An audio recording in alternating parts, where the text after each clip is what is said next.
అందరూ బాగున్నారా? నేను చాలా బాగున్నానండి. ఈరోజు మంచి రెసిపీతో మీ ముందరకు వచ్చాను. పుట్నాల లడ్డు అండి. దానికి కావలసిన పదార్థాలు చెప్తాను రండి. పుట్నాల లడ్డుకు కావలసిన పదార్థాలు: పుట్నాల పప్పు 1 కప్పు, పచ్చి కొబ్బరి 1 కప్పు, పంచదార 1 కప్పు, వేగించి పొడి కొట్టుకున్న వేలక్కల పొడి, పచ్చి పాలు గ్లాసులు. మనం పచ్చి కొబ్బరి ముక్కలు మెత్తగా మిక్సీ పట్టుకుందామండి. చాలా మెత్తగా పట్టుకోవాలి. అందులో పచ్చిపాలు వేసుకుంటూ మనం మిక్సీ పట్టుకోవాలి.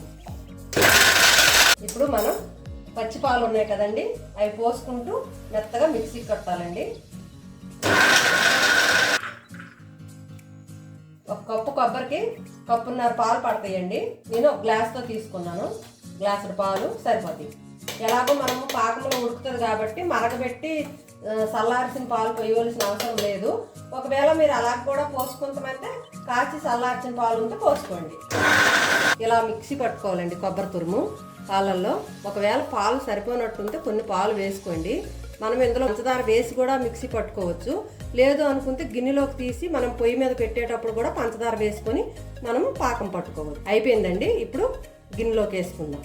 ఇదంతా గిన్నెలోకి తీసుకోవాలి. కొంచెం అడుగు మందంగా ఉన్న గిన్నె చూసుకోండి. ఇప్పుడు మనం దీంట్లోకి పంచదార వేసుకుందాం 1 కప్పు. ఇప్పుడు మనము స్టవ్ మీద పెట్టుకున్నాం కదా, సిమ్లోనే ఉడకనివ్వాలి ఇది. తర్వాత మనము పుట్నాల పప్పు మెత్తగా పొడి కొట్టుకుందాం. ఇప్పుడు మనము ఈ పుట్నాల పప్పు ఉంది కదా, చక్కగా మెత్తగా పొడి కొట్టుకుందాం. ఇప్పుడు అయిపోయిందండి ఇది. మనం ఒకసారి చెక్ చేసుకుందాం. మెత్తగా పట్టుకున్నాం కదా, చూడండి ఇలా మెత్తగా పట్టుకోవాలి.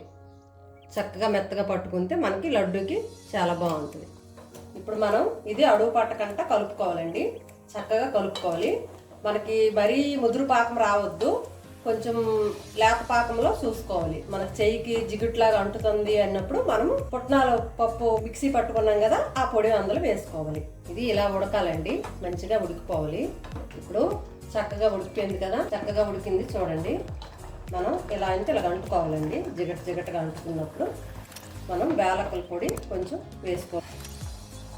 ఇదిగోండి, నేనైతే 1 స్పూన్ వేసుకున్నాను. చూసారా, వేయగానే ఎంత మంచి వాసన వస్తుంది. చాలా బాగుంటుందండి ఇది. పాకము దగ్గర పడింది కదండి. ఇప్పుడు మనం ఈ పుట్నాలు మెత్తగా పొడి కొట్టుకున్నాం కదా, ఇది వేసి కలుపుకుందాం. మనం సిమ్లోనే ఉడికించుకోవాలండి ఏమైనా కానీ. చూసారండి, ఇలా మనకి గిన్నెకి సపరేట్ అవుతూ ఉండాలి. సపరేట్ అయిన వరకు మనం సిమ్లో పెట్టి ఉడికించుకోవాలి.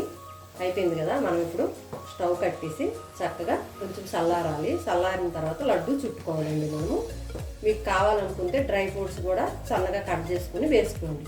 చల్లారిపోయిందండి. ఇప్పుడు మనము చేతికి కొంచెం నెయ్యి కానీ నూనె కానీ ఏది మనకు ఉంటే అది అందుబాటులో తీసుకొని చెయ్యికి కొంచెం రుద్దుకొని మనం లడ్డూలు చుట్టి ప్లేట్లో పెట్టుకుందాం.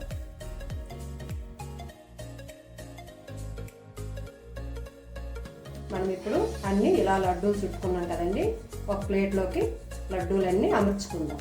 సింపుల్గా ఈజీగా అయిపోయిందండి పుట్నాల లడ్డు. చూసారు కదా ఫ్రెండ్స్, పుట్నాల పప్పుతో లడ్డు చాలా బాగుంటుందండి. మీ ఇంట్లో కూడా ఒకసారి ట్రై చేయండి. ఎలా వచ్చిందో కామెంట్ చేయండి. ఈ లడ్డు మీకు నచ్చినట్టయితే లైక్ చేయండి, షేర్ చేయండి, సబ్స్క్రైబ్ చేయండి.